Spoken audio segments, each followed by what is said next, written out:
welcome to your plank challenge. We are just rounding out the first week. I hope you're having fun challenging yourself and improving your strength and fitness. So I wanted to make this video by request. Several of you were asking about the different modifications and the different areas of the form. So I just want to take a chance to put this quick video together to show you the 3 different plank modifications and a few important pointers regarding form. So you've heard me talk a whole lot about the importance of form so we can avoid risk of injury and also so we can get the best results. So little tip for you. If you have the ability to film yourself doing your plank, that's going to give you a chance to really see your form and see how things are looking. You can also have a partner film it for you. Maybe that partner wants to join you in the plank challenge as well.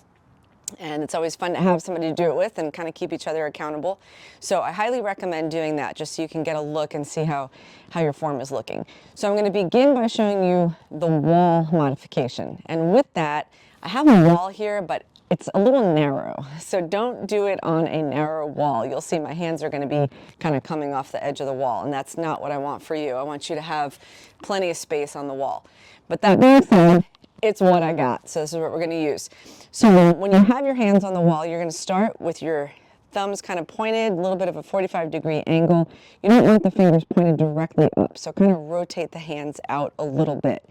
And we're going to have a full extension of the arms to get set up, but then we're going to be bending the elbows and bringing the arms in. So for the full extension, the setup will have the hands on the wall about shoulder distance apart, okay? And that just about chest height. So you don't want to go too high, you don't want to go too low, just about chest height. And then from here, depending on your plank fitness level, that's going to depend on where you have your feet positioned. So the closer to the wall, the easier it'll be. The further from the wall, the more challenging. So I'm going to start close to the wall so you can see what that looks like. And keep your feet about hip distance apart, or rather shoulder distance apart to get started. So you're going to lean in about halfway. Your triceps are fully engaged. That's where the support's coming from. We don't want to rely on the shoulders too much, but we do want to engage the core, so tucking in the tummy, squeezing the glutes, squeezing the quads as you lean into it. So as you're leaning in, and again, pretend my hands are fully flat on the wall. You're going to feel that, and you're going to look straight ahead and think about that long line in the spine. So from your neck all the way down the back, down to the top of the glutes. Now you can go 3/4 of the way down, and that's going to make it even more challenging. Now, as you get comfortable with that movement, you can extend the feet out further. So now that line, that angle, is a sharper angle. So when you come in, same deal. You're looking forward, engaging the glutes, tucking the hips under is going to help you keep that long line in the spine. We don't want it to be arched, and we don't want it to be rounded. So we want it to be nice and flat, straight line.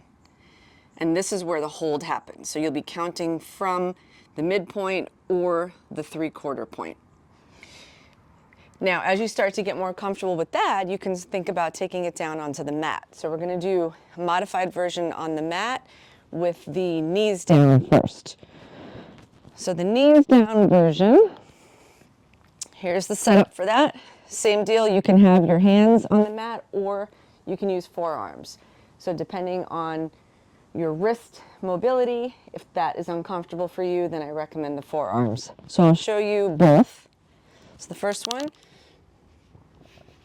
and the same deal, you're going to have your hands slightly rotated out, shoulders in line with the hands, elbows all the way down. We don't want them jutting out. You'll have your knees just about hip distance apart, and then the feet come up off the ground. And we want to keep them together, and that will help engage the core as well. So again, for this one, you're looking forward and slightly in front of you, not hanging down and not arching the neck. So slightly and forward in front of you. If you want to try it on the forearms, you do the same thing. You'll notice when you do this on the forearms, you're going to have your arms parallel, not together, but parallel. And this actually engages the core a little bit more because you're, again, a little more load bearing. And same idea, you'll be looking forward, slightly in front of you. And this is your hold position for the modified knee plank. Cool. So then when you're ready to elevate to the next level, you will do full plank. And there's two ways to do that. You can have your feet wider. For a wider base, it's going to be a little bit easier. And then you can have them more narrow and totally together for a more narrow base, and that's going to be more challenging. So the full extended plank, again, you could do this on your hands or you can do it on your forearms. So the full extension looks like this. This is with my feet narrow, looking slightly in front of me. Long line in the spine, booty is down, toes are tucked. Engaging the core, tightening the glutes, tightening the quads. So everything is being contracted. And we also want to make sure that the arms are not too far in front and not too far back. So just around chest level, straight down from the shoulders. And then the forearm modification of that would just be to put the forearms on the ground. I'm going to widen my feet on this one so you can see a wider base. And you can also do this with dumbbells. So what I mean by that, you'd have the dumbbells on the mat, and then that would help keep the arms fully extended rather than having the wrists clenched behind. So I'll show you the forearm plank modification one more time. Forearms down, and just a front view. So the forearms look like this. We don't want them like that. We want them like that. If you have them like that, it can put a little too much pressure on the shoulders. So keep them parallel.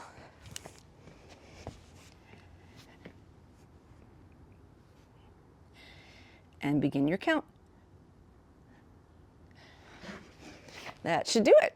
So happy planking, have fun, take breaks when you need them, and of course, always feel free to challenge yourself more. So if you're just blowing past the time for any given day, just go ahead and add more seconds onto it.